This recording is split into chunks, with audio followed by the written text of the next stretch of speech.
Marchemos agraristas a los campos a sembrar la semilla del progreso.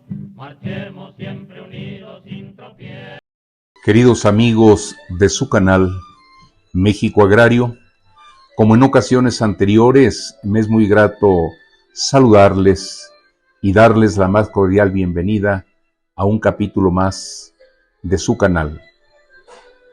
En esta ocasión vamos a referirnos a hacer algunos comentarios respecto de la justicia agraria en el marco de la obra Hablemos de la Ley Agraria. En esta primera entrega vamos a referirnos del artículo 163 al 177 inclusive. Hablar de la justicia agraria en nuestro país es referirnos en principio a aquel antecedente del plan revolucionario de Ayala, en el que decía que al triunfo de la revolución se habrían de establecer tribunales especializados para conocer, resolver los diversos asuntos o problemas del sector rural de aquel entonces en nuestro país. Un segundo momento es hacia 1979, cuando el doctor Gonzalo Armienta Calderón, en un Congreso Internacional de Derecho Agrario, celebrado en la ciudad de Jalapa, allá en el estado de Veracruz, hacía la referencia de la necesidad de crear tribunales agrarios en México. Sin embargo, esto va a ser posible como resultado de la reforma al artículo 27 constitucional del 6 de enero de 1992. Con esta reforma se va a institucionalizar la impartición de justicia en materia agraria, va a modificar algunos aspectos de suyo importantes en el devenir histórico del tema agrario. Se crean entonces, en la fracción 19ª de dicho precepto, los tribunales agrarios dotados de plena autonomía y jurisdicción. Se crea el Tribunal Superior Agrario con sede en la Ciudad de México, así como 34 tribunales unitarios agrarios distribuidos por distritos a lo largo y ancho del país. Hoy en día tenemos 51 tribunales unitarios agrarios. Valga decir que el primer presidente del Tribunal Superior Agrario lo fue el doctor Sergio García Ramírez. Dice la ley que son juicios agrarios aquellos que tienen por objeto sustanciar, dirimir y resolver controversias que son sometidas a la potestad de los tribunales agrarios. Desde luego, la resolución de estos tribunales agrarios respecto a las controversias que son sometidas a su consideración estarán sujetas siempre al procedimiento contemplado del artículo 163 al 200, inclusive de la ley que se comenta. De igual forma, los tribunales unitarios agrarios, particularmente nos referimos a los tribunales unitarios, pueden conocer lo mismo de asuntos controvertidos, así como de asuntos de jurisdicción voluntaria y de juicios sucesorios. Por otra parte, es importante mencionar que por primera vez se va a establecer en un cuerpo legal que se podrán aplicar supletoriamente la legislación civil federal o mercantil en su caso, según la materia de qué se trate. Esto es importante porque se recoge en el artículo 167 precisamente esta situación, que será de aplicación supletoria el Código Federal de Procedimientos Civiles. Por otra parte, cuando el órgano jurisdiccional recibe un escrito inicial de demanda y una vez que ha analizado sobre la competencia que le corresponde en razón de jurisdicción y materia, desde luego que habrá de emitir el acuerdo de radicación correspondiente, mismo que deberá por una parte publicarse en los estrados del tribunal, pero por otra y de manera por demás importante, a través del secretario de acuerdos o bien del actuario, deberá emplazar a la parte contraria, esto es, a la parte demandada. En este momento, sin duda, se da uno de los aspectos importantes dentro del procedimiento agrario. Surge la relación jurídico-procesal, esto es, cuando la parte, conocemos el nombre y las pretensiones de la parte actora, pero a partir de este momento se va a conocer el nombre de la parte demandada y aquí, insisto, es cuando se da esta relación jurídico-procesal. ¿Qué es lo que sucede ya en la práctica cuando la parte actora tiene particular interés en que se pueda emplazar al demandado? Se puede autorizar por el órgano jurisdiccional el que acompañe al actuario y puedan llevar a cabo dicho emplazamiento, desde luego, del que tendrá que considerarse el acuse correspondiente. Pero algo que es muy importante, queridos amigos, es cuando se desconoce el paradero, el lugar de residencia de la parte demandada.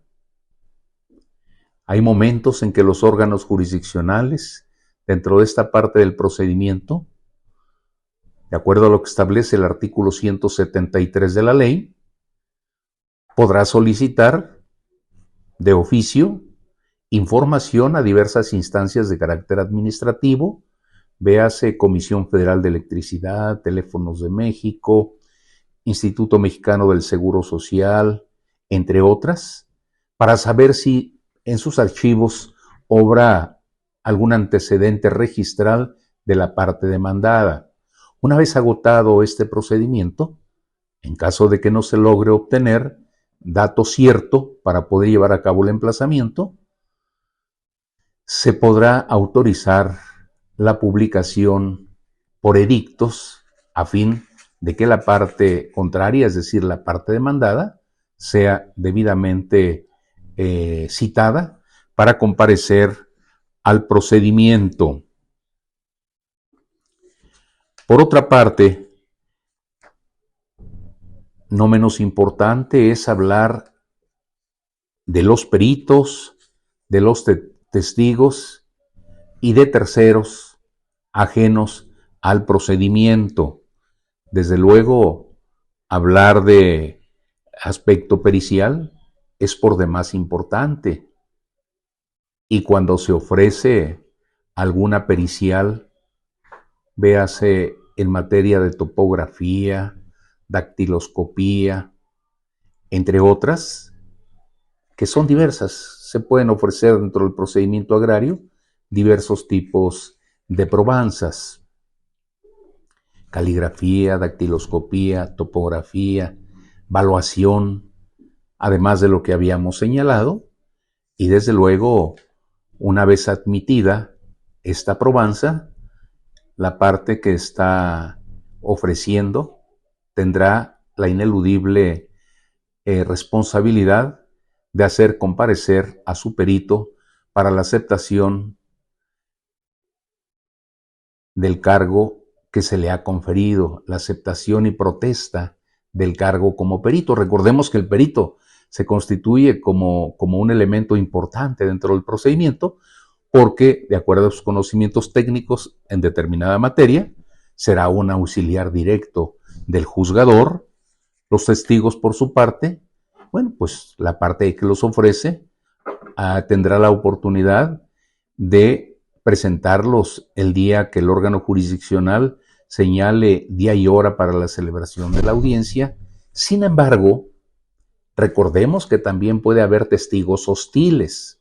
Esto es, cuando la parte actora o inclusive la parte demandada manifiesten que no están en posibilidad de poder hacer comparecer a las personas que ofrecen como testigos, en cuyo caso será el propio órgano jurisdiccional quien apruebe, quien acuerde esta situación y los estará citando, con independencia de aquel compromiso que debe tener que cubrir la persona que los haya ofrecido.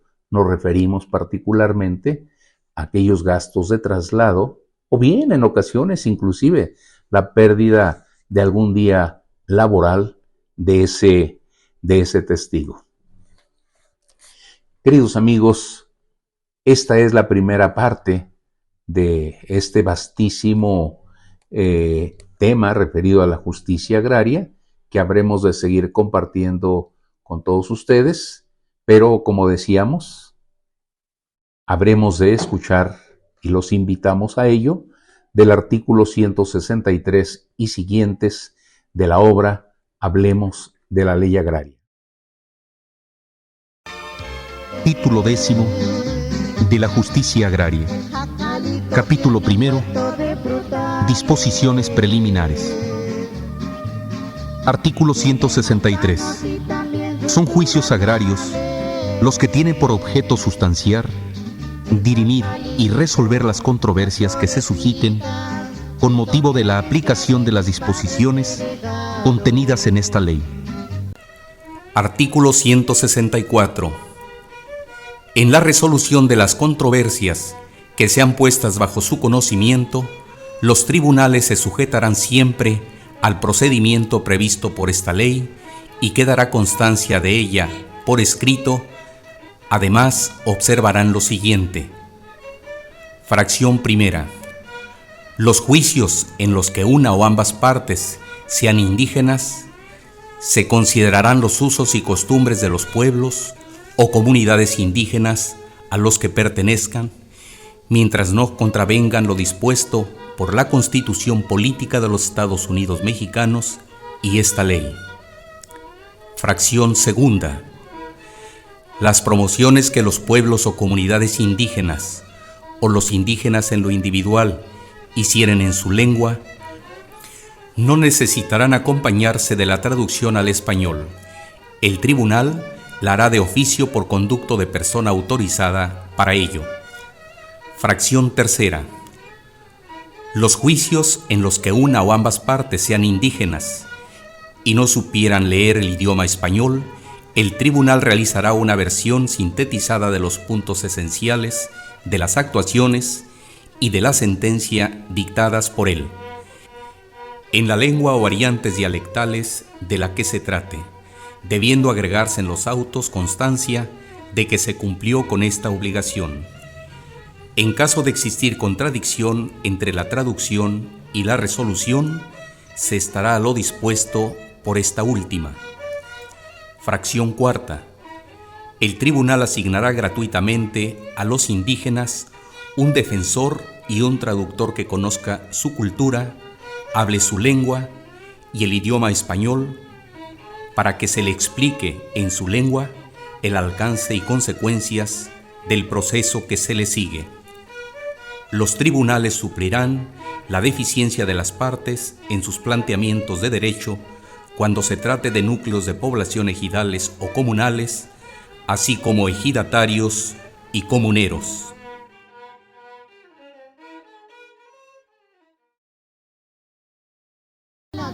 Artículo 165. Los tribunales agrarios, además, conocerán en la vía de jurisdicción voluntaria de los asuntos no litigiosos que les sean planteados, que requieran la intervención judicial y proveerán lo necesario para proteger los intereses de los solicitantes. Artículo 166.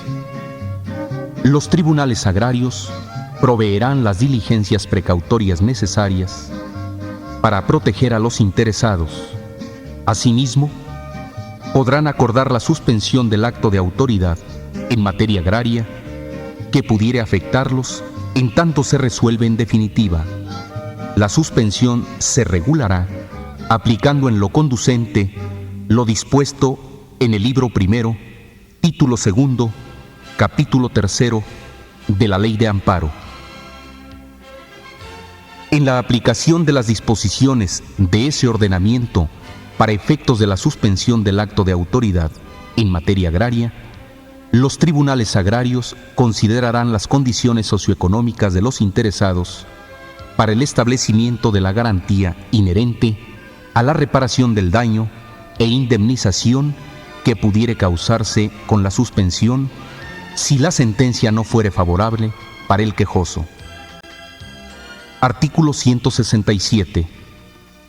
El Código Federal de Procedimientos Civiles es de aplicación supletoria cuando no exista disposición expresa en esta ley en lo que fuere indispensable para completar las disposiciones de este título y que no se opongan directa o indirectamente. Artículo 168. Cuando el tribunal, al recibir la demanda o en cualquier estado del procedimiento agrario, se percate de que el litigio o asunto no litigioso no es de su competencia, en razón de corresponder a tribunal de diversa jurisdicción o competencia por razón de la materia, del grado o de territorio, suspenderá de plano el procedimiento y remitirá lo actuado al tribunal competente.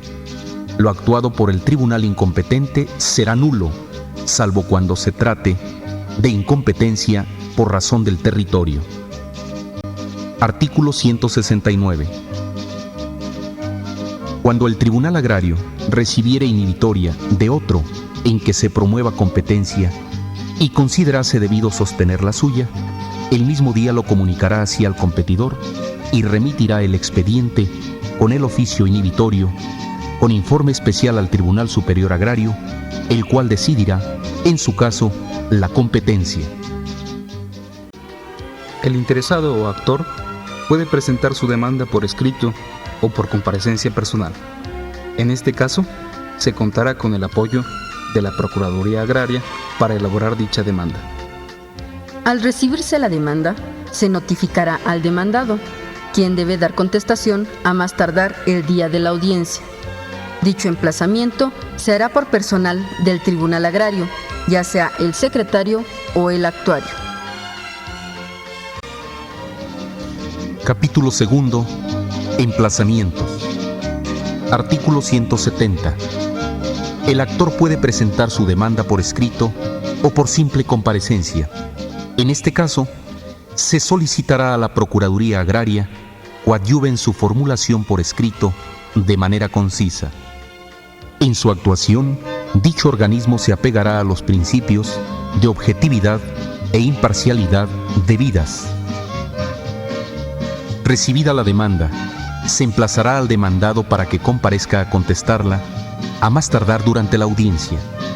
En el emplazamiento se expresará, por lo menos, el nombre del actor, lo que demanda, la causa de la demanda y la fecha y hora que se señale para la audiencia, la que deberá tener lugar dentro de un plazo no menor a 5 ni mayor a 10 días, contado a partir de la fecha en que se practique el emplazamiento, y la advertencia de que en dicha audiencia se desahogarán las pruebas, salvo las que no puedan ser inmediatamente desahogadas, en cuyo caso se suspenderá la audiencia y el tribunal proveerá lo necesario para que sean desahogadas en un plazo de 15 días.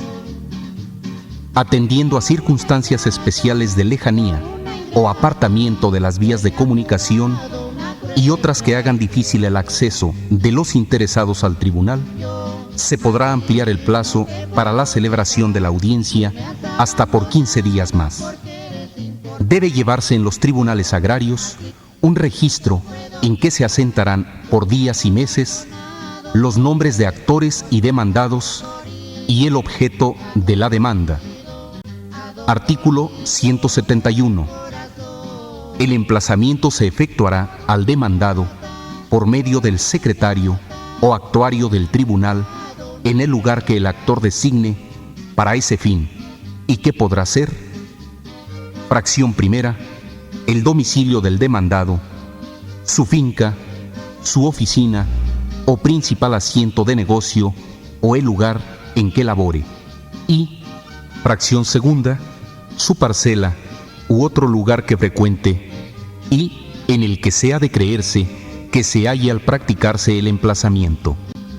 Artículo 172. El secretario o actuario que haga el emplazamiento se cerciorará de que el demandado se encuentra en el lugar señalado y lo efectuará personalmente. Si no lo encontraren y el lugar fuere de los enumerados en la fracción primera del artículo anterior, cerciorándose de este hecho, dejará la cédula con la persona de mayor confianza. Si no se encontrare al demandado y el lugar no fuere de los enumerados en la fracción primera mencionada, no se le dejará la cédula, debiendo emplazarse de nuevo cuando lo promueva el actor. Artículo 173. Cuando no se conociere el lugar en que el demandado viva o tenga el principal asiento de sus negocios, o cuando viviendo o trabajando en un lugar se negaren la o las personas requeridas a recibir el emplazamiento, se podrá hacer la notificación en el lugar donde se encuentre. Previa certificación de que no pudo hacerse la notificación personal y habiéndose comprobado fehacientemente que alguna persona no tenga domicilio fijo o se ignore dónde se encuentre y hubiere que emplazarla a juicio o practicar por primera vez en autos una notificación personal, el tribunal acordará que el emplazamiento o la notificación se hagan por edictos que contendrán la resolución que se notifique. En su caso, una breve síntesis de la demanda y del emplazamiento, y se publicarán por 2 veces dentro de un plazo de 10 días, en uno de los diarios de mayor circulación en la región en que esté ubicado el inmueble relacionado con el procedimiento agrario y en el periódico oficial del Estado en que se encuentre localizado dicho inmueble, así como en la oficina de la presidencia municipal que corresponda y en los estrados del tribunal. Las notificaciones practicadas en la forma antes prevista surtirán efectos una vez transcurridos 15 días a partir de la fecha de la última publicación, por lo que, cuando se trate de emplazamiento, se deberá tomar en cuenta este plazo al señalar el día para la celebración de la audiencia prevista en el artículo 185. Si el interesado no se presenta dentro del plazo antes mencionado o no comparece a la audiencia de ley, las subsecuentes notificaciones se le harán en los estrados del tribunal. Sin perjuicio de realizar las notificaciones en la forma antes señalada, el tribunal podrá, además, hacer uso de otros medios de comunicación masiva para hacerlas del conocimiento de los interesados. Quienes comparezcan ante los tribunales agrarios, en la primera diligencia judicial en que intervengan o en el primer escrito, deben señalar domicilio ubicado en la población en que tenga su sede el tribunal respectivo o las oficinas de la autoridad municipal del lugar en que vivan, para que en ese lugar se practiquen las notificaciones que deban ser personales, las que, en caso de que no esté presente el interesado o su representante, se harán por instructivo. En este caso, las notificaciones personales, así practicadas, surtirán efectos legales plenos. cuando no se señale domicilio para recibir notificaciones personales. Estas se harán en los estrados del tribunal. Artículo 174. El actor tiene el derecho de acompañar al secretario o actuario que practique el emplazamiento para hacerle las indicaciones que faciliten la entrega. Artículo 175. El secretario o actuario que practique el emplazamiento o entregue la cédula recogerá el acuse de recibo y, si no supiere o no pudiere firmar la persona que debiera hacerlo, será firmado por alguna otra presente en su nombre, asentándose el nombre de la persona con quien haya practicado el emplazamiento en el acta circunstanciada que se levante y que será agregada al expediente. Artículo 176. En los casos a que se refiere el artículo 172, el acuse de recibo se firmará por la persona con quien se practicará el emplazamiento. Si no supiere o no pudiere firmar, lo hará a su ruego un testigo. Si no quisiera firmar o presentar testigo que lo haga, firmará el testigo requerido al efecto por el notificador. Este testigo no puede negarse a firmar bajo multa del equivalente de 3 días de salario mínimo de la zona de que se trate. Artículo 177. Los peritos, testigos y, en general, terceros que no constituyan parte pueden ser citados por cédula o por cualquier otro medio fidedigno, cerciorándose quien haga el citatorio de la exactitud de la dirección de la persona citada. Como en ocasiones anteriores, queridos amigos, los invito para que sigamos sembrando por el bien y desarrollo de este gran país, México, desde cualquier lugar en donde nos encontremos. Como siempre, se despide de todos ustedes su amigo Rubén Gallardo. Hasta la próxima. Muchas gracias. Marchemos siempre unidos sin tropiezo.